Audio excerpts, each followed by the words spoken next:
तर बातमी आहे नाशिकमधनं ब्रेकिंग न्यूज अशी आहे की नाशिकमधल्या आरटीओ जवळ असणाऱ्या पेपर मिलला आग लागली आहे। केमिकलमुळे ही आग लागल्याची प्राथमिक माहिती समोर येते आणि या आगीत कोट्यवधींचं नुकसान झालं पेपर मिलचं। ही आग जी आहे केमिकलमुळे लागल्याचा प्राथमिक अंदाज व्यक्त करण्यात येतो, तशी माहिती आपल्याला मिळते। आणि आगीत ही दृश्य आपण बघतोय, ही दृश्यच पुरेशी बोलकी आहे ज्यामध्ये आपल्याला बघायला मिळतं ही पेपर मिल सगळी जळून खाक झालेली आहे। नाशिकमधल्या प्रादेशिक परिवहन कार्यालयाजवळ म्हणजे आरटीओ जवळ ही पेपर मिल आहे। अधिक माहिती जाणून घेऊयात, अधिक आमचे प्रतिनिधी प्रशांत बाग आपल्या सोबत आहेत। प्रशांत, घटनास्थळी नेमकी काय परिस्थिती आहे?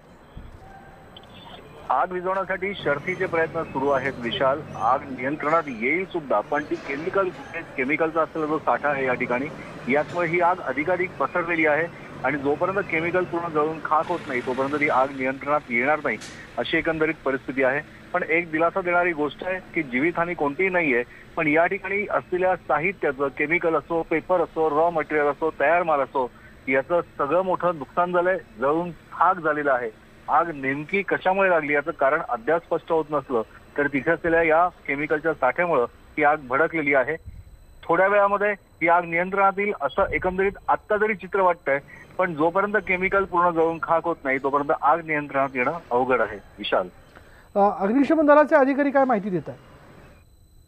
अग्निशमन दलाच्या अधिकाऱ्यांकडून जी माहिती आपल्याला प्राथमिक मिळते त्याच्याकडनं हेच मिळते की आग लागण्याचं नेमकं कारण काय। मुळात माहिती आहे की उन्हाचा कडाका वाढत चाललेला आहे, तापमान वाढत चाललेलं आहे, शॉर्ट सर्किटच्या घटना सुद्धा आता या दिवसांमध्ये प्रामुख्याने होत असतात आणि यामुळे शॉर्ट सर्किटमुळे आग लागली असावी, पण ही आग भडकली आहे ती केमिकलमुळे, अशाच प्रकारची माहिती अग्निशमन दलाचे अधिकारी सुद्धा आपल्याला देत आहेत।